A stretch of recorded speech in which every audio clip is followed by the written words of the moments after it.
Hello everyone, welcome to our class. आज की हमारी क्लास है नवोदय प्रवेश परीक्षा की तैयारी कर रहे बच्चों के लिए। नवोदय प्रवेश परीक्षा से रिलेटेड उनकी रीजनिंग, मैथ और हिंदी से रिलेटेड जितनी वीडियो हैं वो हमने अपने चैनल पर अपलोड कर दी हैं, आप जाकर देख सकते हैं। अब हम कर रहे हैं लास्ट टाइम पर आपको क्या करना हो, जब आपकी तैयारी पूरी हो गई होती है तो आपको सैम्पल क्वेश्चन पेपर से अपनी जो तैयारी वो परखनी होती है कि मेरी तैयारी कितनी पूरी है। तो अब हमारी जो वीडियोज़ आएंगी, 4 वीडियोज़ आएंगी जिसमें हम 4 सैम्पल पेपर को पूरा सॉल्व करके दिखाएंगे आपको। रीजनिंग का पार्ट भी, मैथ का पार्ट भी और हिंदी का पार्ट भी, यानी कि पूरे 80 क्वेश्चंस जो आते हैं 100 नंबर के, वो सारे क्वेश्चंस आपको सॉल्व करके दिखाएंगे एक ही वीडियो में।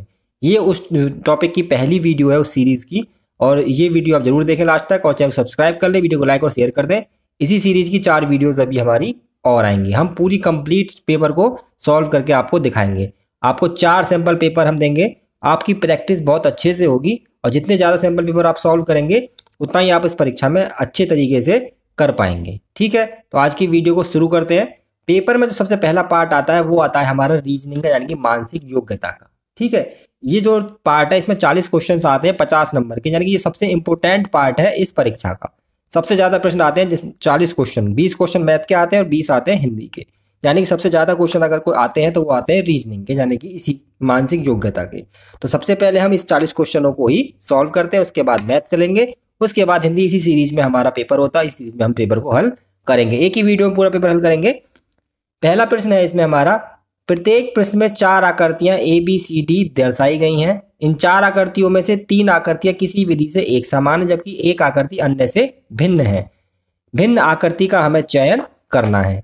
तो क्या करेंगे, देखिए हमें 4 आकृतियां दे रखी हैं यहाँ पर, 1 2 3 4। इन चारों में जो एक आकृति भिन्न है, हमें बताना है कौन सी आकृति वो भिन्न है। तो क्या करेंगे, देखो यहाँ पर दिमाग लगाना है केवल। इसमें ज़्यादा, इसमें कोई फॉर्मूला नहीं होता है, ना कोई सूत्र होता है, ना कुछ होता है। इसमें केवल आपकी प्रैक्टिस और आपका दिमाग ही मायने रखता है। तो देखिए यहाँ पर कितने, देखिए 5 भुजाएं, 1 2 3 4 5 भुजाएं हैं, और 5 ही यहाँ पर क्रॉस लग रहे हैं। 3 भुजाएं हैं, 3 क्रॉस लग रहे हैं। 6 भुजाएं हैं, 5 क्रॉस लग रहे हैं। 4 भुजाएं, 4 क्रॉस लग रहे हैं। तो ये आकृति एक ऐसी आकृति है जिसमें भुजाएं तो हमारी 6 हैं और क्रॉस 5 लग रहे हैं। तो ये आकृति हमारी है भिन्न आकृति, तो ये उत्तर हमारा सही होगा। दूसरा सवाल है, ये आकृति है, ये आकृति, ये आकृति, इसमें बताना कौन सी आकृति भिन्न है। देखिए ये आकृति हमारी सीधे हाथ की तरफ घूम रही है। देखिए यहाँ से ये घूमी, यहाँ से घूम के ये यहाँ आनी चाहिए थी, पर यहाँ नहीं आई, इससे फिर नीचे आ रही, यानी कि ये सही है, ये सही है, ये सही है। ये हमारी आकृति सबसे अलग है, तो हमारा ये वाला उत्तर सही होगा। अगली आकृति में हम ये देखेंगे कि इसमें बाकी सारी आकृतियों में एक जगह जो सर्कल है वो हमारा डार्क हो रहा है, और एक जगह वो सर्कल वाइट है। Dark white, dark white. इस वाली आकृति में दोनों तरफ वो डार्क हो रहा है, तो ये आकृति औरों से अलग है, तो ये वाला हमारा उत्तर सही होगा। अगली जो आकृति है वो देखिए, आकृति देखिए इस तरफ घूम रही है, यहाँ से घूम के यहाँ आ गई, यानी घूम तो सही रही है। ये पहले इधर घूमी 90 डिग्री, फिर इधर घूमी, फिर ऊपर घूमी, यानी कि उसी उल्टे हाथ की तरफ से घूम रही है, ऐसे एंटी क्लॉकवाइज, घड़ी की विपरीत दिशा में घूम रही है। घूम तो सही रही है, पर हम क्या देखेंगे, देखिए यहाँ पर दिख नहीं रहा है आपको, क्योंकि जहाँ से मैंने ये पेपर प्रिंट किया है वहाँ से थोड़ा सा ये छोटा था। तो यहाँ पर देखिए गौर से देखेंगे तो इस वाली आकृति में जो हमारा जो अंदर आयत बन रहा है उसमें भुजाएं 2 खिंची हैं। देखिए यहाँ पर भुजाएं 1 है, यहाँ पर 1 है, यहाँ पर 1 है, यहाँ पर इसके अंदर 2 भुजाएं हैं। तो ये आकृति औरों से हमारी भिन्न है। अगली वाला सवाल जो है प्रश्न संख्या 5 से 8 के लिए, ऐसे ही हमारे 4-4 5-5 क्वेश्चन की सीरीज में प्रश्न आते हैं। इसमें जैसे 4 क्वेश्चन इस सीरीज के आगे के अलग आकृति छाटिए, अब 4 क्वेश्चन हो सकता है किसी और सीरीज का, 4 नहीं 3 है, 5 से 8। प्रत्येक प्रश्न में एक प्रश्न आकृति दी गई है तथा A, B, C और D से चिन्हित 4 उत्तर आकृतियां दी गई हैं। उत्तर आकृतियों में से प्रश्न आकृति के समरूप आकृति को चुनना है। समरूप मतलब बिल्कुल उसी के जैसी जो आकृति है उसे आपको चुनना है। तो इस आकृति के जैसी आकृति हमारी कौन सी है, हमें वो चुननी है। तो सेम आकृति हमारी ये वाली आकृति बिल्कुल सेम है, तो ये हमारा उत्तर सही होगा। बस इसमें ये वाली लाइन खिंच रही है, यहाँ पर खिंची नहीं है शायद गलती से, वरना ये आकृति हमारी बिल्कुल सही इसी की तरह है। इसी तरह से हम देखेंगे कि इस आकृति की तरह हमारी कौन सी आकृति की, आकृति को ध्यान से देख लीजिए। और हमारी आकृति के जो उत्तर दे रखे हैं इनमें से हमें छांटना है कौन सा उत्तर सही होगा। तो इस आकृति के सेम टू सेम हमारी आकृति देखिए जरा, ये वाली है, इसके बिल्कुल सेम टू सेम आकृति हमारी ये वाली आकृति है। इसमें आपको कुछ नहीं करना है, इसमें केवल बिल्कुल सेम टू सेम वाली आकृति जो है वो आपको चुननी है। इसके सेम टू सेम आकृति आपकी कौन सी है जी, बिल्कुल ये वाली आकृति है। इसके सेम टू सेम आकृति आप देखेंगे तो कौन सी है आपकी, बिल्कुल ये वाली आकृति सेम टू सेम है, इसमें कुछ नहीं करना है। अगली आकृति देखते हैं, हमारा अगला प्रश्न क्या है। ये प्रश्न संख्या 9 से 12 तक, यानी कि 9, 10, 11, 12, 4 प्रश्नों के लिए हमारा ये निर्देश है। क्या कह रहा है, प्रत्येक प्रश्न में एक प्रश्न आकृति दी गई है जिसका एक भाग लुप्त है, लुप्त मतलब गायब। प्रत्येक प्रश्न की उत्तर आकृति ABCD पर गौर करें तथा उस उत्तर आकृति का पता लगाएं जिसको बिना दिशा परिवर्तन के प्रश्न आकृति का पैटर्न पूरा करने के लिए प्रश्न आकृति के लुप्त भाग में बिठाया जा सके। देखिए जितने भी रीजनिंग क्वेश्चन है ना, हमने अपनी वीडियो उन पर पूरी बना रखी है। तो केवल हमारा क्या चल रहा है, सैंपल पेपर चल रहा है, केवल रिवीजन चल रहा है। सारी वीडियो हमने डिटेल में पूरी बना रखी है, आप जाकर उन्हें भी देख सकते हैं। ये केवल प्रैक्टिस के लिए आपके लिए करवा रहा हूँ। तो ये जो आकृति दे रखी है हमें, इसमें आप हमें पूरा करके बताना कौन सी, पूरा कर लीजिए आकृति को आप। सबसे अच्छा तरीका यही है, सबसे पहले इसे मिला लीजिए, ये मिल गया, यहाँ से इसे मिलाइए, इसे मिलाइए और इसे मिलाइए। अब ये जो लाल लाल पार्ट हो रहा है, बताइए कौन सी आकृति में, और इसमें कुछ और मिलाना है? कुछ नहीं मिलाना, पूरी आकृति हो गई है हमारी। यहाँ से ये आकृति पूरी। अब इसी आकृति की तरह कौन सी आकृति हमारी सेम टू सेम है, इसमें हमारी जो आकृति इसमें सेम टू सेम होगी वो होगी ये वाली।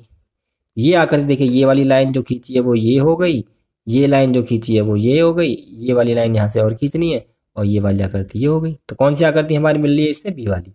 इन्हें करने का सबसे अच्छा तरीका यही है कि आप इस आकृति को पूरा कीजिए। अगला है हमारा, इस आकृति को पूरा करके बताना है हमारी कौन सी आकृति बनेगी। देखिए पूरा करते हैं आकृति को हम।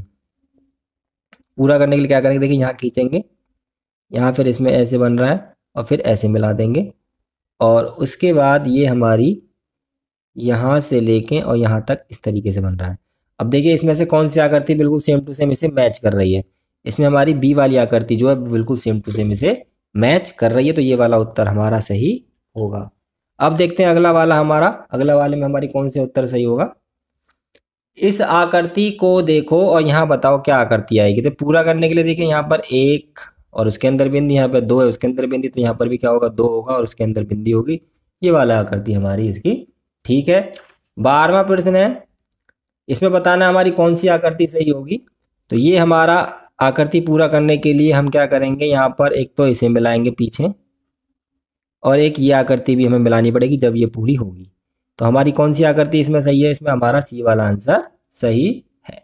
ठीक, ये आकृति पूरा करने वाले सवाल में आपको आकृति पूरी करके देख लीजिए और उसे फिर छांट लीजिए। अगला है प्रश्न संख्या 13 से 16 तक के लिए। प्रत्येक प्रश्न में एक प्रश्न आकृति दिखाई गई है तथा चौथी आकृति के लिए एक स्थान छोड़ा गया है। प्रश्न आकृति श्रेणी क्रम में, श्रेणी क्रम को पूरा करने के लिए प्रश्न के बाद उपलब्ध 4 उत्तर आकृतियों में से एक आकृति का चयन करना जिसे प्रश्न आकृति के खाली स्थान में प्रतिस्थापित किया जा सके। यानी कि एक सीरीज में, एक श्रेणी में हमारी आकृतियां दे रखी है। जैसे यहाँ पर 2 हैं गोले और फिर वो आपस में मिल गए हैं, फिर एक गोला है, फिर वो 2 गोले आपस में मिल जाएंगे। तो इसमें जो हमारी आकृति चयन में आएगी, देखिए यहाँ पर दिखाता हूँ, ये इसके 4 उत्तर हैं, तो इसमें हमारा ये वाला उत्तर इसका सही होगा। ठीक, अगली जो आकृति है वो है हमारी गोला है, वो बीच में आया है, आधा गोला हो गया, उसके नीचे आके वो पूरा डार्क हो गया है। इसी तरह से वर्ग दे रखा है, तो इसकी अगली आकृति कौन सी आएगी हमारी, ये वाली आएगी। और उससे अगली पूछते तो कौन सी आती, फिर ये वाली आती। ठीक है, अगला है हमारा, ये वाली नहीं आती, वो नीचे आके आती, वो इसमें है नहीं। इसके बाद फिर ये वाली, हालांकि हमारा उत्तर केवल इससे अगली आकृति वाला कौन सा होगा, तो ये वाला उत्तर हमारा सही है, क्योंकि वो बीच में आ रहा है और नीचे वाला भाग इसका डार्क हो रहा है। 15वां है, इस प्रश्न आगे देखिए, यहाँ पर थोड़ा सा ये टिपिकल हो जाएगा क्योंकि यहाँ पर दिख नहीं रहा है, पेपर में थोड़ा हो सकता है थोड़ा बड़ा चित्र आए, अगर नहीं आएगा तो अभी आप गौर से देखना है। ये आकृतियों में जो परिवर्तन हो रहा है, देखिए आप अंदर वाले त्रिभुज को देखें, ये त्रिभुज पहले यहाँ था, फिर ये इस तरफ घूमा, यानी कि घड़ी की दिशा में घूमा, इधर आ गया, फिर घड़ी की दिशा में घूमा, इधर आ गया, अब घड़ी की दिशा में घूम के ये इधर आना चाहिए। तो इसमें जो त्रिभुज इधर आ रहा है, वो वाला त्रिभुज हमारा कौन से पार्ट में आ रहा है वो हमें देखना, उन दोनों पार्टों को मैच करना है केवल।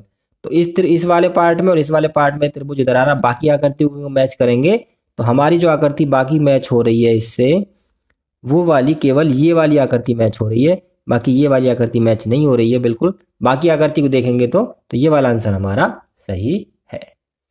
16वीं आकृति है हमारी, ये 3 हमारे प्रश्न आकृति, चौथी सीरीज क्या बनेगी, यानी कि क्या इसमें परिवर्तन हो रहे हैं, चौथी में परिवर्तन होंगे। देखिए यहाँ पर इसके पंख देखिए, यहाँ पर 1 2 3 1 2 3, यहाँ पर देखेंगे 1 2 3 4 1 2 3 4 1 2 3 4 5 1 2 3 4 5, यानी कि हर बार एक एक पंख दाएं बाएं तरफ बढ़ते जा रहा है। तो इसमें जो पंख अगला वाला जो बढ़ेगा वो हमारा सी वाले में है, इसमें भी एक पंख हमारा बढ़ गया है। अगला निर्देश है प्रश्न संख्या 17 से 20 के लिए। क्या निर्देश है वो पढ़ते हैं। प्रत्येक प्रश्न में प्रश्न आकृतियों के 2 सेट दिए गए हैं। दूसरे सेट में प्रश्न चिन्ह है। प्रत्येक प्रश्न सेट की 2 प्रश्न आकृतियों में एक निश्चित संबंध है। इसी तरह का संबंध दूसरे सेट की तीसरी तथा चौथी प्रश्न आकृति में भी होना आवश्यक है। उत्तर आकृतियों में से उस आकृति का चयन करें जो प्रश्न चिन्ह को प्रतिस्थापित करे। यानी कि हमें ये 2 आकृतियों में जो संबंध है उन्हीं वही संबंध इन 2 आकृतियों में होना चाहिए। देखिए कैसे, यहाँ पर देखेंगे, यहाँ पर 2 गोले पहली लाइन में, दूसरे और चौथे में, यहाँ पहले और तीसरे में आ गए हैं, तो वही संबंध यहाँ होगा। यहाँ पर पहला दूसरा है और यहाँ पर चारों भर गए हैं, यहाँ पर कोई परिवर्तन नहीं हुआ है। तो 2 क्रॉस यहाँ पर पहले और तीसरे में, तो यहाँ पर आ जाएंगे दूसरे और चौथे में। तो ये वाला आंसर हमारा सही है। ये भी गलत, ये भी गलत और ये भी गलत। अगला चलते हैं क्वेश्चन नंबर 18। इसमें देखिए क्या परिवर्तन हो रहा है 18वें प्रश्न में। 18वें प्रश्न में हम देखेंगे कि जो सफ़ेद वाली पत्ती है वो हमारी इस तरफ यानी घड़ी की उल्टी दिशा में 90 डिग्री घूम रही है। 90 डिग्री 45 डिग्री घूम रही। पहले इतनी थी, पहले ये हमारी सीधी है, फिर इधर आई है, फिर नीचे आई है, और अब ये आकृति हमारी कहाँ जाएगी, ये यहाँ पर आएगी। तो इसमें हमारा जो ठीक होगा 18वें में वो हमारा ये वाला उत्तर सही होगा।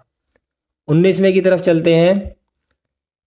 गोला है उसके अंदर त्रिभुज है, त्रिभुज है उसके अंदर गोला है पर वो डार्क हो गया है, यानी कि आकृति उसके अंदर चली गई है और वो डार्क हो गई है। तो ऐसी इसमें ये आकृति इसके अंदर चली जाएगी और डार्क हो जाएगी, वृत्त के अंदर वर्ग और वो डार्क। तो ये वाला आंसर हमारा इसमें सही है। ये काफ़ी आसान था। 20वां देखेंगे गौर से। हमारा एक वर्ग बन रहा है, उसके अंदर एक और वर्ग, वर्ग उसके अंदर एक और वर्ग, यहाँ पर गुणा है और त्रिभुज बन रहा है, यहाँ पर माइनस है और बिंदु है। इसमें क्या हुआ है कि त्रिभुज हमारा यहाँ चला गया बिंदु की जगह, और गुणा हमारी यहाँ पर आ गई है, और नीचे यहाँ माइनस आ गया है और यहाँ पर बिंदी लगी। तो क्या परिवर्तन हुए आप गौर कीजिए। देखिए इन दोनों के स्थान बदल गए हैं। ठीक है, बदल गए, बिल्कुल बदल गए कि नहीं। ये यहाँ पहुँच गया, यहाँ पहुँच गया, और इन दोनों के स्थान बदले हैं, पर ये स्थान यहाँ पर आया और ये यहाँ पर आया। ऐसे क्या करेंगे, यहाँ पर स्थान बदलेंगे हम, चीज़ों के स्थान बदलने क्या करेंगे हम, इस पे हमारा आंसर ये बी वाले को देखिए गौर करके। ये वाला आंसर हमारा देखिए एल और प्लस बदल गए आपस में, ठीक है, और ये बदले आपस में यहाँ से। तो ये हमारा आंसर हमारा बी वाला ठीक है। अगला पढ़ते हैं 21 से 24 तक का प्रश्न। आकृति के रूप में ज्यामितीय आकृति त्रिभुज वर्ग वृत्त के भाग प्रत्येक में दर्शाया गया है तथा दूसरे भाग को उत्तर आकृति के रूप में ABCD में दर्शाया गया है। नीचे की आकृति से ज्यामितीय आकृति को पूर्ण करने वाली आकृति को ज्ञात करें। यानी कि आकृति जो दे रखी है इसमें ऐसी कौन सी आकृति जोड़ दें, या तो वर्ग बन जाए, या त्रिभुज बन जाए, वर्ग बन जाए, या फिर वृत्त बन जाए। तो इसमें कौन सी आकृति हम जोड़ेंगे, देखिए जोड़ के आप देख लीजिए सीधे सीधे। इसमें यहाँ मिलाइए, ये मिलाइए, और ये पूरी आकृति को ऐसे मिलाएंगे जब ये आपकी बनेगी। तो आप इसमें मैच करके देख सकते हैं। जो भी हिस्सा मैंने लाल लाल किया है वो सेम टू सेम आकृति हमारी कौन सी है, वो हमारी आकृति बैठेगी सी वाली। थोड़ा पेन मेरा मोटा चल रहा है, आप थोड़ा पतला पेन रखेंगे तो आपको बहुत अच्छी तरह समझ में आ जाएगा। इस वाली आकृति को कैसे पूरा करें कि हमारा त्रिभुज पूरा हो जाए, तो हम त्रिभुज पूरा कर लेते हैं। यहाँ से इसे मिलाया, यहाँ से इसे मिलाया, और अंदर भी एक त्रिभुज, 3 त्रिभुज इसमें बन रहे हैं इस तरीके से। तो हमारा जो हिस्सा लाल लाल वाला हो रहा है केवल उसे हम देखेंगे, तो इसका उत्तर हमारा बैठेगा सी वाला, हमारा उत्तर सही है। इस आकृति को पूरा करेंगे तो वर्ग बनेगा। देखिए यहाँ से इसे मिलाएंगे, इसे मिलाएंगे, यूँ बनेंगे, और ये पूरी आकृति भी हमें मिलानी पड़ेगी। तो ये पूरी आकृति जो हमारी लाल हो रही है ये कौन से वाले से मैच कर रही है, ये हमारी मैच कर रही है डी वाले से। तो ये वाला उत्तर हमारा सही है। इस आकृति को वर्ग बनाना है, यहाँ से मिलाएंगे, पहले तो पूरा वर्ग बनाएंगे और फिर जो चीज़ कट रही है यहाँ से उस पूरे को दोबारा से खींच देंगे। ये आकृति जहाँ भी आपकी मैच करेगी वो वाला उत्तर हमारा सही होगा। ये मैच कर रही है बी से, तो ये वाला उत्तर हमारा सही है। अगला हमारा दर्पण के सवाल हैं। दर्पण प्रतिबिंब के प्रत्येक प्रश्न में एक आकृति दर्शाई गई है, उसके ABCD विकल्प। देखिए दर्पण के नियम क्या होते हैं, देखिए मैं ये पढ़ना है इससे अच्छा मैं बता देता हूँ आपको।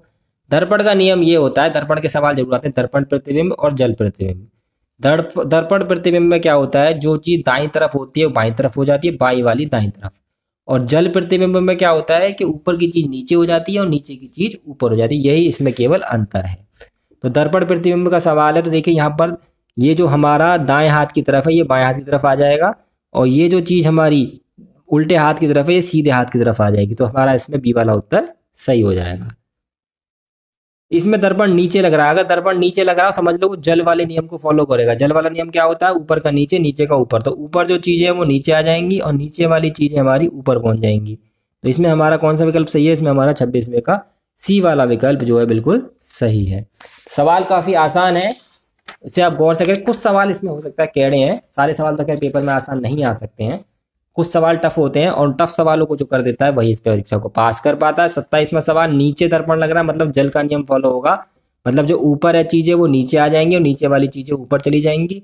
तो इसमें जो हमारा उत्तर सही होगा वो होगा हमारा ए वाला। देखिए यहाँ पर ये वाली चीज ऊपर चली गई, ऊपर वाली चीज हमारी सेम टू सेम नीचे आ गई है। इसमें हमारा दर्पण लग रहा है इस तरफ, मतलब इसमें वही दर्पण का नियम होगा, बाएं का दायां, दायां का बायां। तो इसमें हमारा देखेंगे कि ये जो गेट बन रहा है इस तरफ दाएं, उल्टे हाथ तरफ सीधा की तरफ बनेगा, यानी कि या तो ये उत्तर होगा या फिर ये होगा। इस वाले उत्तर में क्या है, ये धारियां बहुत दूर दूर है जबकि यहाँ धारियां पास पास है, तो ये नहीं उत्तर होगा हमारा, ए वाला ही इसका उत्तर होगा। अब चलते हैं 29वां सवाल। 29वें सवाल में क्या है, ये कागज को मोड़ने वाले प्रश्न है। कागज को मोड़ने वाले प्रश्न के लिए हमने एक सेपरेट एक बहुत अच्छी वीडियो बना रखी है जो हमारे चैनल के प्लेलिस्ट में आपको मिल जाएगी, आप उसमें जाके देखें, इन सवालों को बहुत अच्छी तरह से समझ में आएंगे। फिर मैं यहाँ पर बताता हूँ, देखिए यहाँ पर ये आकृति पे जो दे रखा है, पहले इस आकृति को इस तरफ मोड़ा गया है, फिर इस आकृति को इस तरफ मोड़ा गया है। आकृति मोड़ने पर हमारे दर्पण और जल के नियम ही फॉलो होते हैं। किस तरीके से होते हैं ये आप उस वीडियो में देखिएगा। यहाँ पर फिलहाल मैं आपको बताता हूँ 29वें का जो हमारा उत्तर सही है वो हमारा बी वाला उत्तर सही आएगा।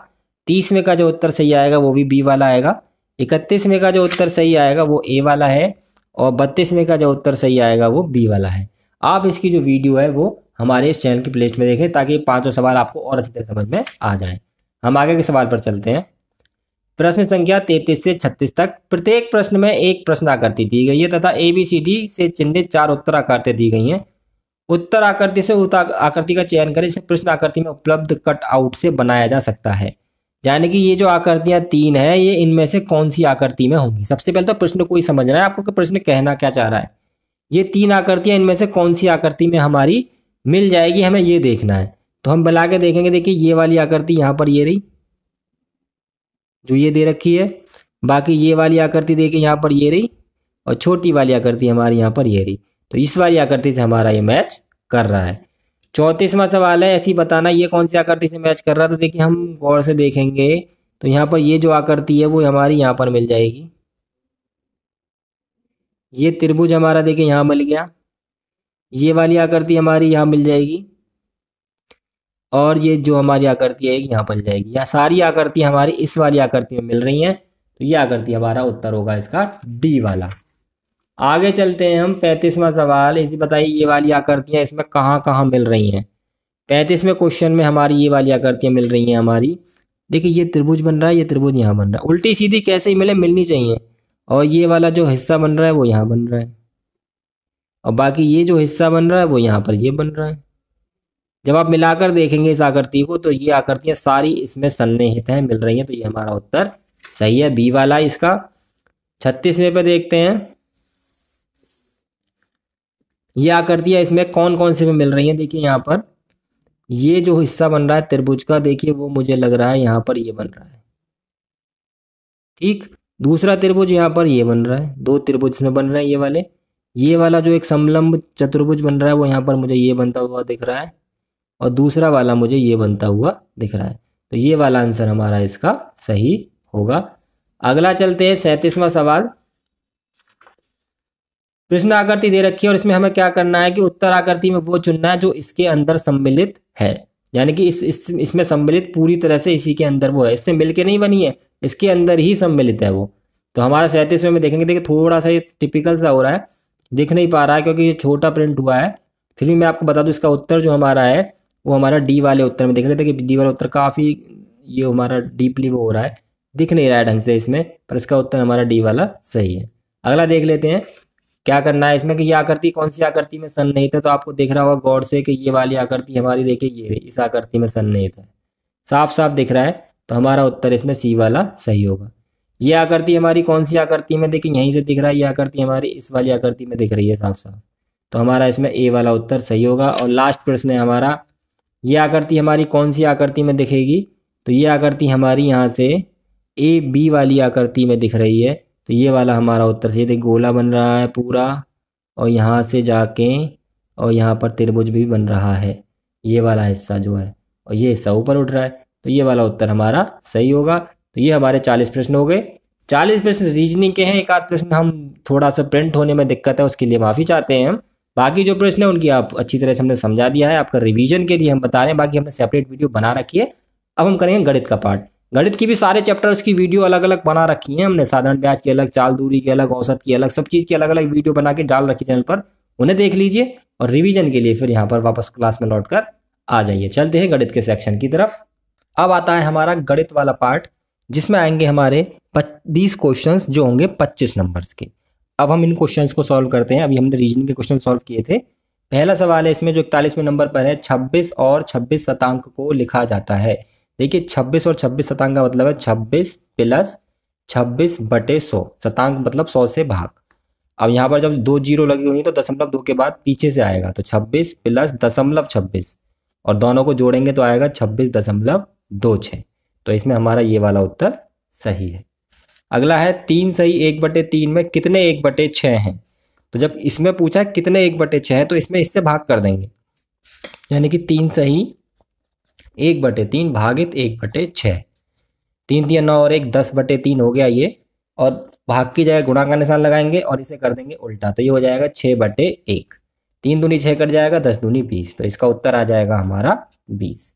अगला है हमारा एक संतरे का मूल्य ₹5.5 तथा 1 किलोग्राम सेब का मूल्य 80 है। यानी कि एक संतरा हम लिख लेते हैं इसे, एक संतरा है हमारा ₹5.5 का, यानी कि 5 सही 1/2 का, यानी कि हो गया 11/2 ठीक है।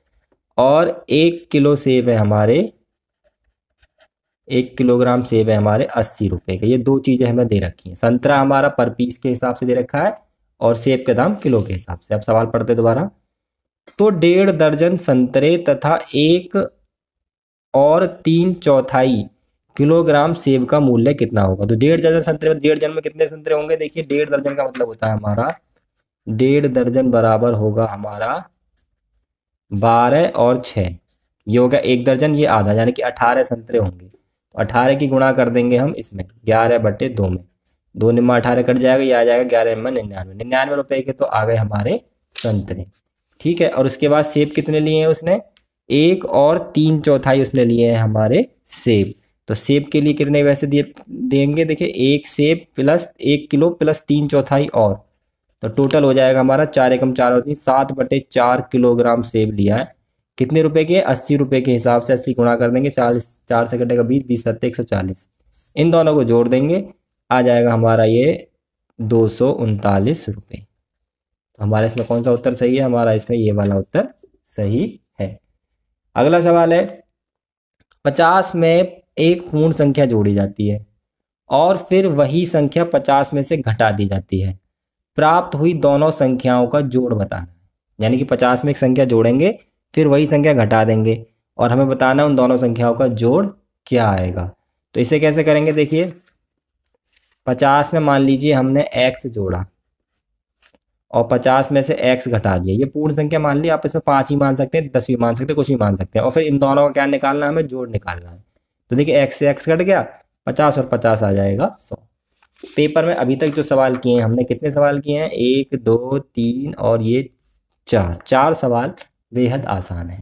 सारे सवाल इसमें जरूरी नहीं है आसान हो, जरूरी नहीं सारे सवाल कैडे हो। तो पेपर भी इसी तरीके का आता है हमारा, आधे सवाल कैडे आधे मॉडरेट होते हैं उसमें, और कुछ बहुत ही कठिन भी होते हैं।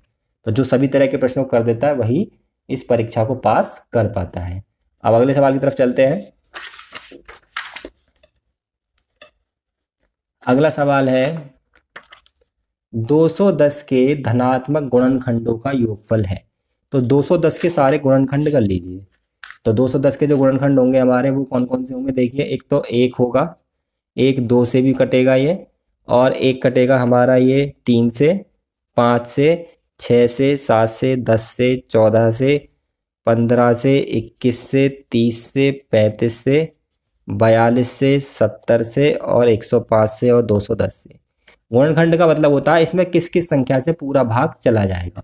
और जब आप इन सबको जोड़ेंगे तो हमारा उत्तर आएगा 576, क्योंकि हमें इस सवाल में क्या निकालना है, इन सबका योगफल। तो इसका उत्तर आ जाएगा 576। अगला सवाल है 4, 5 और 6 का सबसे छोटा सार्वगुणज और 3, 6 और 9 का सबसे छोटा सार्वगुणज का अंतर है। देखिए सार्वगुणज का मतलब होता है ऐसी संख्या जिसमें इन तीनों से भाग चला जाए। सबसे छोटा मतलब ले से पे मतलब है, सार्वगुणज छोटा मतलब ले से पे निकालेंगे। 4, 5 और 6 का ले से पे निकालेंगे और निकालेंगे 3, 6 और 9 का, और उन दोनों का क्या निकालना, हमें अंतर निकालना है। तो सबसे पहले 4, 5 और 6 का ले से पे निकाल लेंगे। 2 से काटेंगे इसे, 2 दूनी 4, 2 तिया 6, भाग विधि से निकाल रहा हूं मैं। फिर 3 से काटेंगे और अब 5 से काटेंगे। तो ये हमारा आ गया 2 गुणा 2 गुणा 3 गुणा 5, 2 दूनी 4 तिया 12 पंजे 60। इसी तरीके से निकाल देंगे हम दूसरी वाली संख्या को। किसका निकालना है, 3, 6 और 9 का। तो 3 का, 6 का और 9 का ले से निकालेंगे। 3 से काटेंगे, 3 एकम 3, 3 दूनी 6, 3 तिया 9। फिर 2 से काट देंगे और फिर 3 से। यह आया 3 गुणा 2 गुणा 3, 3 दूनी 6 तिया 18। अब इसका क्या निकालना, हमें निकालना है इन दोनों का अंतर। तो अंतर आ जाएगा 60 माइनस 18 यानी कि 42। ठीक है, तो इसका उत्तर आ जाएगा 42। डी वाले उसको हम भर देंगे। अगला इसे सरल करना है, 1 + 2 बटे 1 + 3 बटे 1 + 4 बटे 5। इस तरीके के सवाल अक्सर पूछ लिए जाते हैं। देखिए कैसे होगा सवाल, ये हमारा सवाल है, यहाँ बताता हूँ। 1 + 2 बटे 1 + 3 बटे 1 + 4 बटे 5। तो यहाँ नीचे वाले से शुरू करेंगे। इसे नीचे वाले का 1 रख के जब लेसे लेंगे, अलग ले लो, जो आप 1 + 4 बटे 5 करेंगे, 5 इसका लेसे आएगा, 5 + 4 यानी कि 9 बटे 5। तो इस पूरे की जगह आ जाएगा 9 बटे 5। तो ये बन जाएगा 1 + 2 बटे 1 + 3 बटे 9 बटे 5। 5 पहुँच जाएगा ऊपर, 3 तिया 9 कट जाएगा। तो ये हो जाएगा हमारा 1 + 2 बटे 1 + 5 बटे 3। 5 ऊपर 3 नीचे। इसे हल कर लेंगे अब तो हो जाएगा 3 एकम 3 और 5 8 बटे 3। सीधे लिख दे रहा हूँ मैं, 1 + 2 बटे 8 बटे 3। 2 चौक 8 कटेगा, ये फिर ऊपर पहुँच जाएगा। इसके बाद जो आएगा वो आएगा 1 + 3 ऊपर 4 नीचे, 4 ले से 4 + 3, तो ये आ जाएगा 7 बटे 4। तो इसका उत्तर आया 7 बटे 4। तो ये नीचे से शुरू करेंगे, यहाँ से यहाँ और फिर यहाँ से यहाँ, ये सवाल हमारा हल होगा। अगला सवाल है 48वां, 1/3 - 1/2 गुणा 4/5 माइनस 3/18 भागे 6/19, और घात जो दे रखी है 1/2 - 1/4 - 2/8 दे रखी है। सबसे पहले हम घात को ही हल करेंगे, क्योंकि घात भी एक भिन्न के रूप में दे रखी है इस सवाल में। तो घात को हल करेंगे और उसके बाद फिर आगे का सवाल देखेंगे कि उसका क्या करना है। तो कभी कभी क्या होता है, घात अगर 0 आ जाती है तो उस पूरे सवाल का मान होता है 0। तो घात जो हमारी दे रखी है इसमें वो है 1/2 - 1/4 - 2/8। 1/2 - 1/4 - 2/8 को हल करो। इसका लैसे आएगा 8, 2 चौक 8, 4 एकम 4, भिन्न हल कर रहे हैं, यहाँ पर 2 आएगा और यहाँ पर 2। तो ये आया 4 - 4/8 यानी कि 0/8 - 0। अब अगर इस ब्रैकेट में कितनी भी बड़ी संख्याएं हों, अगर इस ब्रैकेट में कितनी भी बड़ी संख्याएं हो, जब इसकी घात का मान हमारा कितना आ गया 0, तो किसी की भी घात का मान अगर 0 आ जाए तो उसका उत्तर हमेशा क्या होता है 1। तो इसकी घात 0 आ गई तो इसका उत्तर हो गया 1। अंदर वाली चीज को हमें हल करने की कोई जरूरत इसमें नहीं है। ठीक, अगला चलते हैं। यदि a का 60% b का 30% के बराबर है, यानी कि हमें दे रखा है a का 60%। अगला सवाल है, लाइन खींच देता हूँ, नंबर वगैरह नहीं डाल रहा हूँ, सीधे हल कर रहा हूँ क्योंकि हमें इसी तरीके से पेपर में हल करना है फटाफट से। b के 30%, a का मतलब 1 गुणा 60/100, b गुणा 30/100। 100 से 100 कट गया और 30 दूनी 60 कट गया, यानी कि b बराबर आ गया 2a। इसे मान लो एक समीकरण 1। और क्या दे रखा है, b बराबर है c का 40% और c है a का x%। b जो दे रखा है वो है c का 40%। तो b बराबर c गुणा 40/100, और c जो है वो हमारा है a का x%। तो c की जगह हम लिख देंगे a का x% गुणा 40/100। समझ रहे हैं ना, जो जिसका दे रखा है वो हमें लिख दिया। सबसे पहले ये दे रखा था, फिर ये दे रखा था, और यहीं c का भी मैंने लिख दिया है। तो इसे हम किस तरीके से लिखेंगे, b बराबर 1 गुणा x/100 गुणा 40/100। का मतलब गुणा होता है, प्रतिशत हटा के हमेशा 100 लगते हैं। b का मान रख देंगे 2a यहाँ पे। तो 2a बराबर a गुणा, ये कट जाएगा 0 से 0, 4x/1000, a से a कट जाएगा, 2 से 2 बार और 2 से ये 500 बार। तिरछी गुणा कर देंगे तो x का मान आ जाएगा हमारा 500। इसे कई तरीके से कर सकते हैं, आपको जैसे ठीक लगे वैसे कर लें। मुझे इस तरीके से ठीक लगा तो मैंने ऐसे ये बता दिया है। अब अगला सवाल बता देता हूँ, यहीं पर जगह है, यहाँ बता देता हूँ ऊपर। सवाल नंबर 50 है जो 120 का 25% प्लस यानी कि 120 गुणा 25/100, इसका मतलब ये हो गया, प्लस 380 का 40%, 380 गुणा 40/100 बराबर खाली स्थान 637, खाली स्थान 637, यानी कि यहाँ खाली स्थान में 1/7 आएगा। क्या आएगा वो हमें यहाँ पर बताना है। तो इस सवाल में क्या करेंगे, सबसे पहले इसे हल कर लेंगे हम। तो ये आ जाएगा हमारा, इसकी गुणा करेंगे 25 पंजे, इससे काट लेंगे, 25 चौका 100 कट गया ये हमारा 2 दूनी 4, 2 पंजे 10, तो ये आया 125/4। और ये आया 38 दूनी 76, 750, या 5 से काट ही लीजिए इसे, 5 सत्ते 35 और 5 छक्के 30, 76 दूनी 2 छक्की 12, 2 से 14 15, 125/4 प्लस 152/152 आया बस, केवल इन्हें जोड़ेंगे लेसे लेके, 4 इसका लेसे आया, 4 एकम 4, यहाँ आएगा 125 प्लस, और यहाँ पर आएगा हमारा 1 चौका 4, और यहाँ पर आ जाएगा हमारा 4 दूनी 8, 4 पंजे 20, 4 एकम 4 और 2 6, तो 5 और 8 13 हासिल का 1, 2 और 1 3, 6 और 1 7 और बटे 4। 4 से इसमें भाग करेंगे, हो सकता है सवाल थोड़ा सा गलत दे रखा है, जो दे रखा है मैं उस हिसाब से बता रहा हूँ। 4 से भाग कर देंगे 733 में, तो ये आएगा हमारा 4 एकम 4, 3 3, 4 अट्ठे 32, 1 3, 4 तिया 12, 183 सही, 1/4 हमारा इसका उत्तर आएगा। हो सकता है यहाँ गलत दे रखा है, 183 सही, 1/4 यहाँ पर आना चाहिए। ठीक, अगले सवाल की तरफ चलते हैं। 10 मीटर कपड़े का मूल्य 11 रुपये है तथा 11 मीटर कपड़े का विक्रय मूल्य 10 रुपये है, तो प्रतिशत लाभ अथवा हानि ज्ञात कीजिए। प्रतिशत लाभ और हानि हमें ज्ञात करनी है, तो क्या करेंगे इस सवाल में, सबसे पहले हम निकालेंगे 1 मीटर कपड़े का क्रय मूल्य और 1 मीटर कपड़े का विक्रय मूल्य, यानी कि हम लिखेंगे 1 मीटर कपड़े का क्रय मूल्य। देखिए 10 मीटर का दे रखा 11, तो 11/10 हो जाएगा। ऐसे ही 1 मीटर कपड़े का विक्रय मूल्य निकालेंगे तो हो जाएगा 10/11। ठीक है, अब लाभ हो रहा है या हानि पता करने के लिए क्या करेंगे, देखिए ये हमारा 1 से बड़ी संख्या है, 1.1 आएगा, और ये 1 से छोटी संख्या ये आएगा 0.9, तो ये हमारा ज़्यादा है, ये हमारा कम है। तो खरीद तो ज़्यादा में रहा है, बेच कम में रहा है, इसका मतलब है उसे हानि हो रही है। तो हानि प्रतिशत का लगा देंगे सूत्र। सूत्र है हमारा विक्रय मूल्य, क्रय मूल्य माइनस विक्रय मूल्य बटे क्रय मूल्य और गुणा के 100। तो क्या करेंगे इसमें, देखिए क्रय मूल्य कितना है 11/10, विक्रय मूल्य 10/11, क्रय मूल्य 11/10 और गुणा के 100।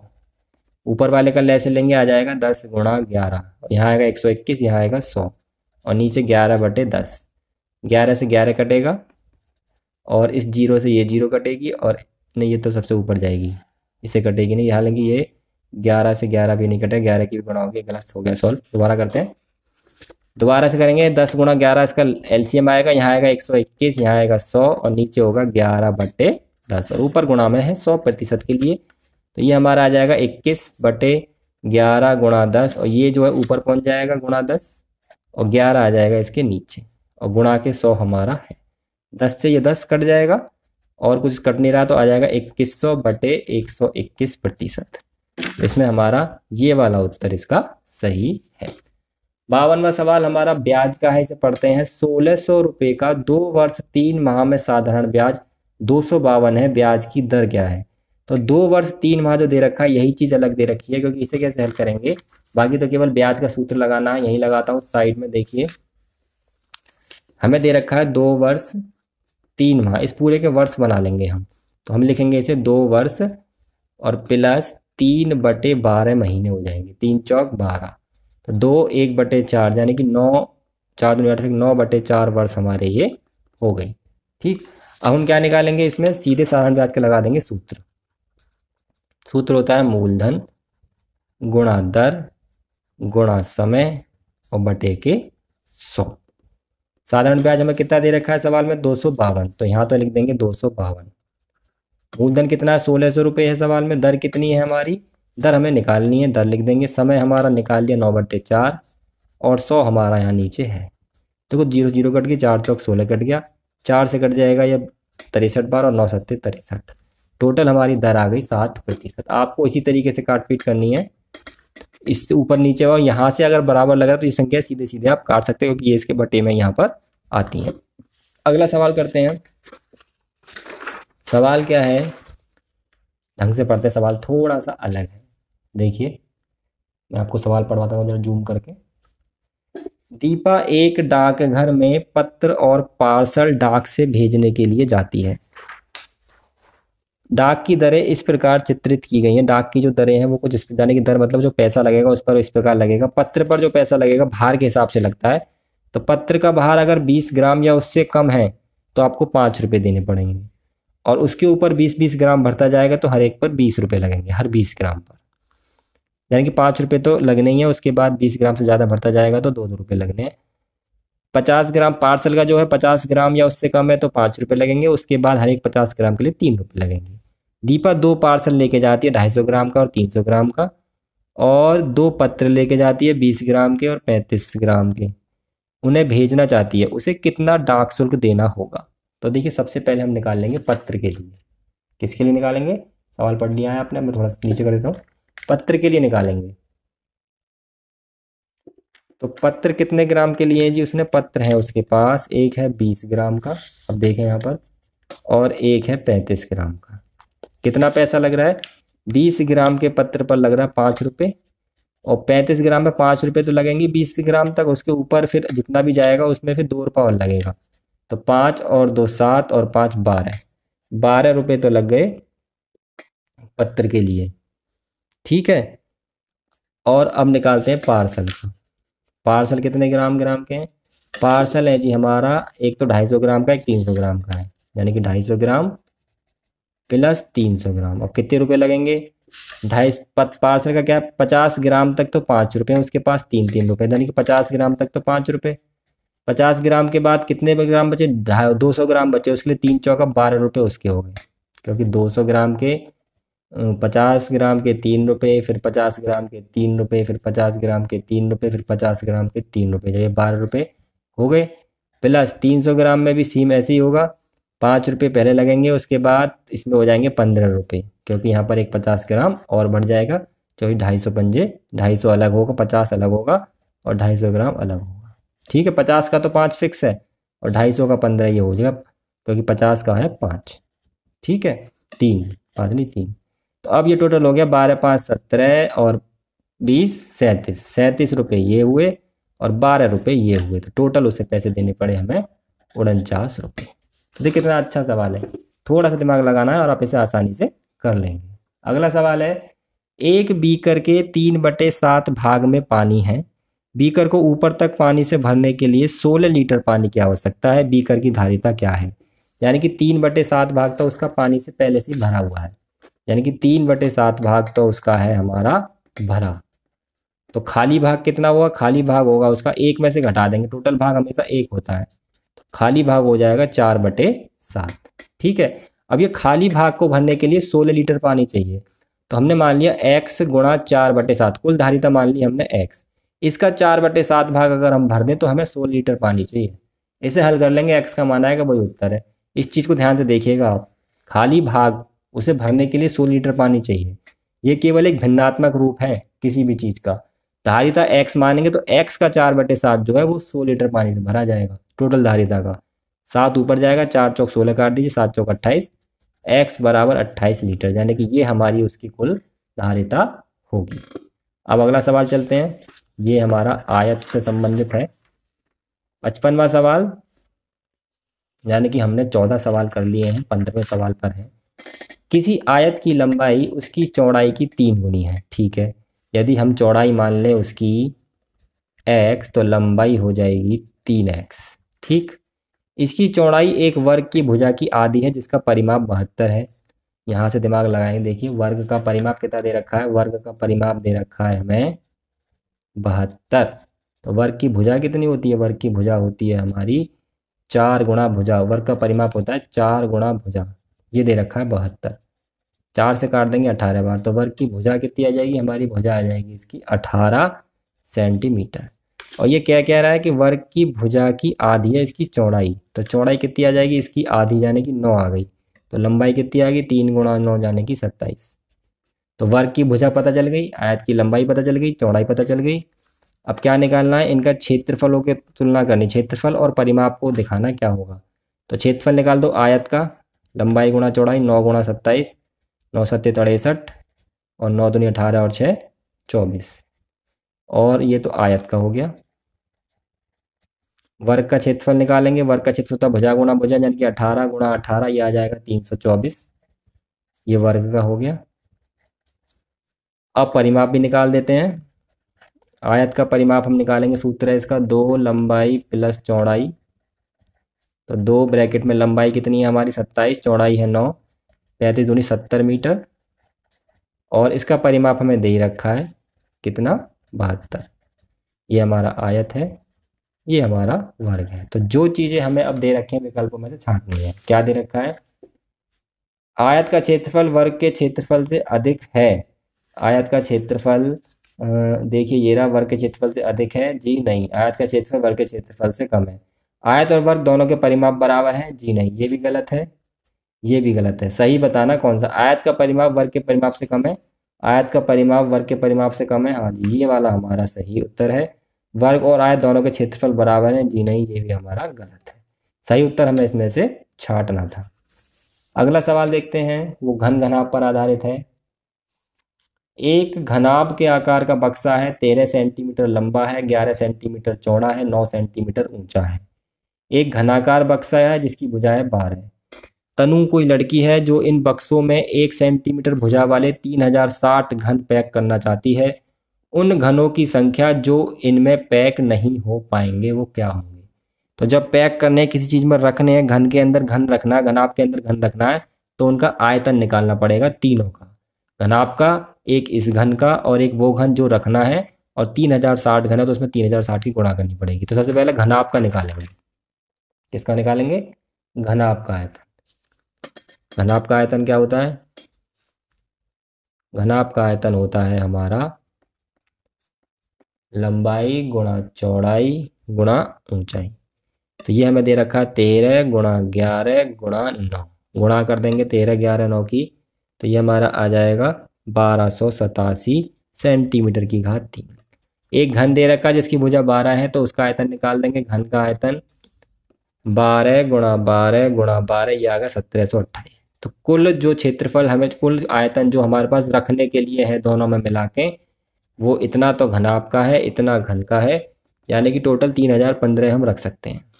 ठीक है, इसमें रखना कौन सा है हमारा? 1 सेंटीमीटर वाला रखना है। तो इसका जो आयतन हो जाएगा 1 सेंटीमीटर वाले का कितना होगा? 1 गुणा 1 गुणा 1, भुजा गुणा भुजा गुणा भुजा, एक ही आ गया। और ये है कितने? 3060 है, तो 3060 ही इनका हमारा आ गया आयतन। इतने रखने हैं, जबकि हमारे पास जगह कितने की है? केवल इतने की। तो बचे कितने रह जाएंगे? बचे रह जाएंगे हमारे पास 3060 माइनस 3015, यानी कि हमारे पास 45 घन जो है वो बच जाएंगे। चलते हैं अगले सवाल की तरफ। 17वां सवाल, निम्नलिखित में से कौन सा सही नहीं है? ध्यान से पढ़ते हैं, मैं थोड़ा बड़ा करता हूं इसे, जूम। 1 मिलीलीटर 1 लीटर का शतांश है जी नहीं। शतांश मतलब 100, जबकि 1 मिलीलीटर और 1 लीटर में 1000 का अंतर होता है। तो ये वाला उत्तर सही नहीं है, यही वाला उत्तर हमारा सही आ रहा है, मिलीमीटर, और ये इसका शतांश नहीं है। 1 लाख बराबर है 100,000 के, ये सही होता है। 1 करोड़ बराबर 100 लाख के, और 1 सेंटीमीटर 1 मीटर का शतांश होता है। पहला वाला जो विकल्प था ये इसका सही नहीं था। अगला हमारा पाई चार्ट है, इसका उत्तर देखिए मैं इसी में बता दूंगा कैसे निकलेगा। निम्न पाई चार्ट एक व्यक्ति के खर्चों को प्रदर्शित करता है। उसकी कुल आमदनी 28,000 है। यदि वे 4900 बचत करता है तो एक्स का मान क्या? देखिए एक्स हमारी बचत ही है, ये हमारा कोण का मान है, डिग्री में निकालते हैं। ये पाई चार्ट का क्वेश्चन है। इसे कैसे निकालेंगे? देखिए जितना हमारी बचत कर रहे हैं वो लिखी जाएगी ऊपर संख्या 4900, टोटल जो उसकी आमदनी है वो नीचे लिखी जाएगी जिससे वो कोण निकल रहा है, और गुणा करते हैं 360 है। 360 से क्यों? क्योंकि ये पूरा कोण होता है 360 का। तो देखिए 2 जीरो कट गई ये वाली और 1 कट गई ये वाली, तो जीरो खत्म हो गई सारी। इसे 7 से काटेंगे, 7 चौक 28, 7 सत्ते 49, 4 से काटेंगे 4 निम्मा 36 और 9 सत्ते हो गए 63। तो इसका उत्तर आ जाएगा 63 डिग्री। अगला सवाल है 59वां और 60वां, ये दोनों चाल और दूरी के सवाल हैं, थोड़े से बड़े सवाल हैं, इन्हें ध्यान से समझेंगे। ट्रेन की चाल कार की चाल से 10% अधिक है। दोनों ट्रेन तथा कार एक ही समय पर स्थान ए से बी की ओर रवाना होती हैं। ए तथा बी के बीच की दूरी 140 किलोमीटर है। रास्ते में ट्रेन 10 मिनट रुकती है। कौन सी ट्रेन रुक रही है 10 मिनट? कार तो चली ही जा रही है। यदि दोनों बी पर एक ही समय में पहुंचती हैं तो हमें ट्रेन की चाल बतानी है, जबकि ट्रेन की चाल कार की चाल से 10% हमारी कैसी है, वो अधिक है। तो हम क्या करेंगे इस सवाल में, चाल को मान लेंगे एक्स, कार की चाल को, है ना, ट्रेन की उससे 10 ज़्यादा है। तो माना, और थोड़ा छोटा करते हैं, बड़ा सवाल है थोड़ा, माना कार की, सवाल भी दिखता रहना चाहिए आपको, देखिए यहाँ पर कार की चाल बराबर हमारी है x किलोमीटर प्रति घंटा, और जो ट्रेन की चाल है से 10 ज़्यादा है, यानी कि x में x का 10% और जोड़ दो, यानी कि प्रतिशत का यूज भी हो रहा है, और ले से लेंगे इसका 1 रख के तो आ जाए 11x/10। ये होगी किसकी चाल? ट्रेन की चाल। ये जा रहे हैं 140 किलोमीटर की दूरी तय कर रहे हैं, दोनों में समय निकालना है, और समय जो है 10 मिनट रुकती है हमारी ट्रेन, तो ट्रेन जो है वो कम समय में पहुंच रही है और उसे ज़्यादा टाइम लग रहा है पहुंचने में। तो हम क्या करेंगे, दोनों में समय निकालेंगे। पहले कार द्वारा कार का समय, समय का सूत्र होता है दूरी बटे चाल। दूरी वही सेम है 140, और चाल कितनी है कार की? x। इसी तरह से निकाल लेंगे ट्रेन का समय। ट्रेन का समय वही होगा, दूरी कितनी है हमारी जी इसमें 140 ही है, और चाल कितनी है ट्रेन की? 11x/10। ये पहुंच जाएगा ऊपर, यानी कि 1400/11x। और इसमें हम जोड़ और देंगे, कितना जोड़ देंगे हम इसमें? 10 मिनट और लग रहे हैं इसे, तो 10/60 मिनट के बना लिए हमने 1 घंटे, क्योंकि यहाँ पर लिख रहा है कि ट्रेन 10 मिनट रुकती है, तो 10 मिनट का समय ये भी जुड़ जाएगा। बाकी दोनों पहुँचती बराबर टाइम पे, दोनों को बराबर रख देंगे। 140/x बराबर 1400/11x प्लस 10/60। इसे हल करके x का मान निकालना है। तो क्या करेंगे, इसे हम इधर पक्षांतर कर लेंगे, 140/x माइनस 1400/11x बराबर 10/60। 0 0 0 काट दो तीनों की, ऊपर से तीनों की काटेंगे, ले से इसका 11x आएगा, यहाँ पर x कटेगा, तो 11 की गुणा करेंगे तो आएगा 154, यहाँ पर 140, यहाँ पर 1/60, और यहाँ पर तिरछी गुणा होगी, तो ये बचेगा 11x बराबर 14 गुणा 6/11 आ जाएगा नीचे 60। ये आ जाएगा हमारा 840/11 किलोमीटर प्रति घंटा। अब इसके हमें क्या बनाने हैं, किलोमीटर प्रति घंटा, यही उत्तर आ जाएगा हमारा। उत्तर का आ रहा है जी इसका हमारा 84 आ रहा है। इससे भाग करेंगे तो लगभग लगभग हमारा वही उत्तर आएगा, 84 किलोमीटर प्रति घंटा। अब चलते हैं अगले सवाल की तरफ। चाल किसकी निकालनी है हमें? ये हमारा x का मान किसका आया था? कार का। ये वाला उत्तर नहीं आएगा, कार का मान आया x का। ट्रेन का निकालना है, तो ट्रेन का मान निकालें, यहाँ पर मान रख देंगे 11x/10, यानी कि 11/10 गुणा x का मान 840/11। 11 से 11 कट के 0 से 0, यानी कि आ गया 84 किलोमीटर प्रति घंटा। ये x का मान किसका है? ये कार का। कार की पूछी होती तो ये होता, ट्रेन की पूछी तो यहाँ पर हमें मान रखना इसका पड़ेगा, जो ऊपर हमें ट्रेन का मान दे रखा है, यहाँ पर जो मान है वहाँ पर।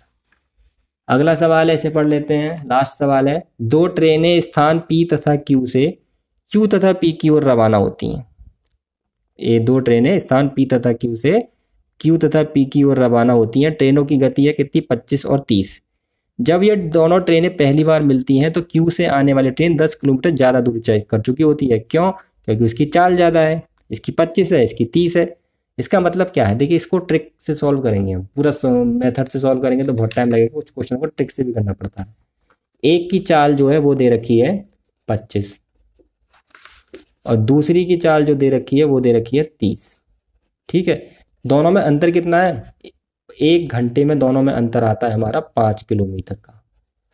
और यहाँ पर कितने का अंतर आ गया उनके बीच में? 10 किलोमीटर का अंतर आ गया। 10 किलोमीटर में कितने टाइम लगेगा? 2 घंटे का। ठीक है, तो 2 घंटे बाद ये बताना कि वो दोनों ट्रेनों के बीच की दूरी क्या है, यानी कि पी और क्यू के बीच की दूरी क्या होगी 2 घंटे में। 2 घंटे में कितनी दूरी तय कर रहे हैं दोनों की वो निकाल लेंगे। तो दूरी टोटल कैसे निकलेगी 2 घंटे में, दूरी बराबर होता है चाल गुणा समय। चाल कितनी है पहली ट्रेन की 25 और समय कितना है 2, और दूसरी ट्रेन की चाल कितनी है 30, समय कितना है 2। तो 50 ये आ गया, 60 ये आ गया, दोनों ट्रेनें 110 किलोमीटर की दूरी पर वो होंगी। इसका उत्तर हमारा 110 किलोमीटर वाला सही है।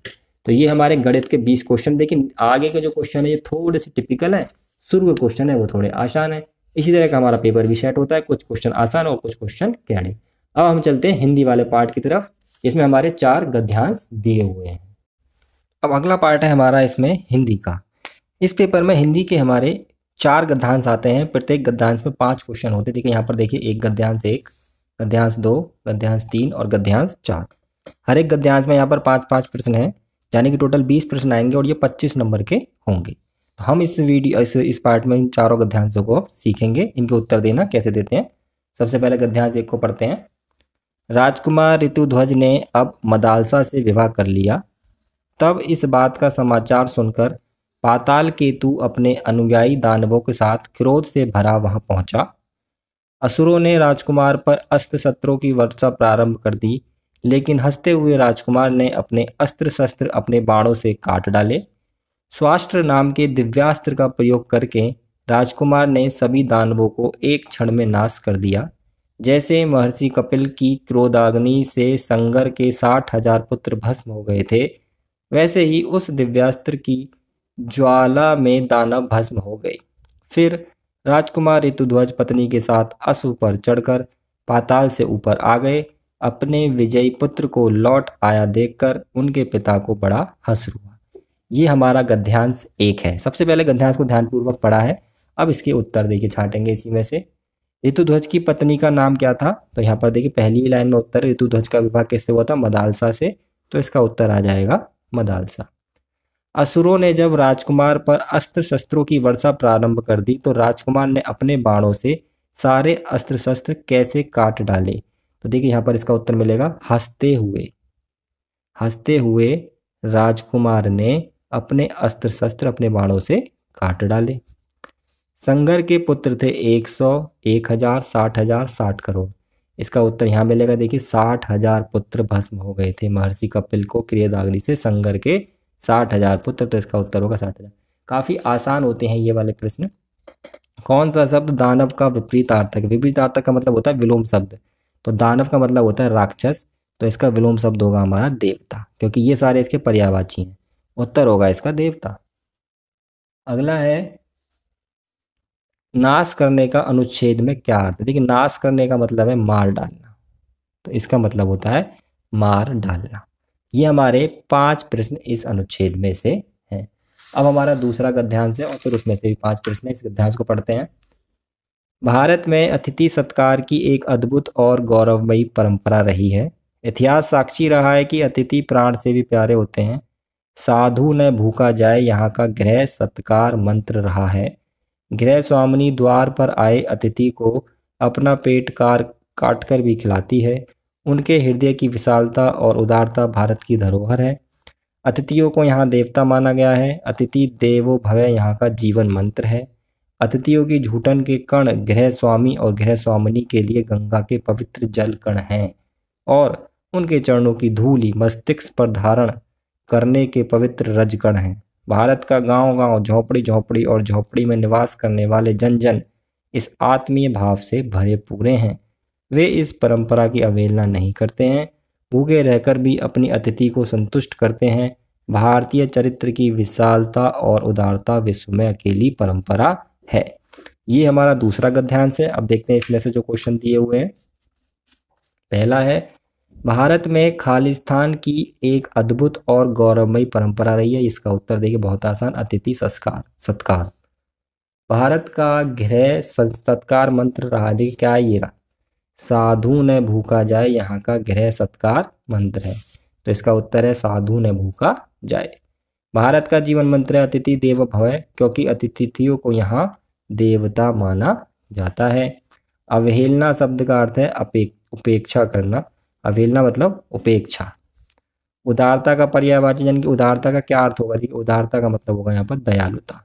पर्यायवाची मतलब जो उसी के समान अर्थ रखता हो। देखिए संगीत मतलब छोटा होता है, स्वार्थ कृपणता नहीं। इसका उत्तर होगा दयालुता। तो पांचों उत्तर हमारे इसमें से आ गए। अब चलते हैं गद्यांश 3 की तरफ। तीसरा गद्यांश क्या है? लौटते हुए सिकंदर की भेंट एक संत से हुई। संत एक खुरदुरी घास की चटाई पर बैठा धूप सेक रहा था। सिकंदर उसके सामने खड़ा हो गया और उम्मीद करने लगा कि संत उसे प्रणाम करेगा, पर उसने ऐसा नहीं किया। इसके बदले उसने कहा, कृपया एक और खड़े हो जाओ और धूप मुझ तक आने दो। सिकंदर ने संत से पूछा, जानते हो मैं कौन हूँ? संत ने कोई उत्तर नहीं दिया। मैं एक सम्राट हूँ। सिकंदर महान उसने कहा, सम्राट तुम नहीं, तुम नहीं हो। संत ने कहा, हाँ मैं हूँ। सिकंदर बोला, मैंने आधी दुनिया को जीत लिया। इस पर संत ने शांतिपूर्वक कहा, सम्राट तुम्हारी तरह बेचैन होकर नहीं घूमते। हे पुरुष, जाओ लोगों के दिल पर प्यार से विजय पाओ। सिकंदर ने प्रणाम किया और चुपचाप चला गया। ये थोड़ा छोटा गद्यांश है। अब इसके उत्तर देखते हैं। पहला है प्रश्न हमारा, संत ने सिकंदर को एक और खड़ा हो जाने के लिए क्यों कहा? क्योंकि वह उसकी धूप आने से रोक रहा था। दूसरा है, निम्नलिखित में से किस शब्द का अर्थ है विजय पाओ? विजय पाने का अर्थ होता है जीतो। ठीक। तीसरा है इसमें, सम्राट सामान्यतः क्या नहीं किया करते हैं? सम्राट सामान्यतः बेचैन घूमना। यहाँ पर दिया हुआ है, उसी का मतलब है। देखिए मैं आपको दिखा देता हूँ गद्यांश में इनके उत्तर कहाँ पर है। देखिए उसने कहा था, बेचैन होकर नहीं घूमते। सम्राट तुम्हारी तरह बेचैन होकर नहीं घूमते। अगला है, सम्राट के लिए कौन सा शब्द उचित नहीं है? सम्राट मतलब इसमें से किसका शब्द का मतलब सम्राट नहीं होगा? देखिए राजा सम्राट होता है, विजेता भी, शासक भी। कर्मचारी सम्राट नहीं होता क्योंकि उसे कहते हैं नौकर।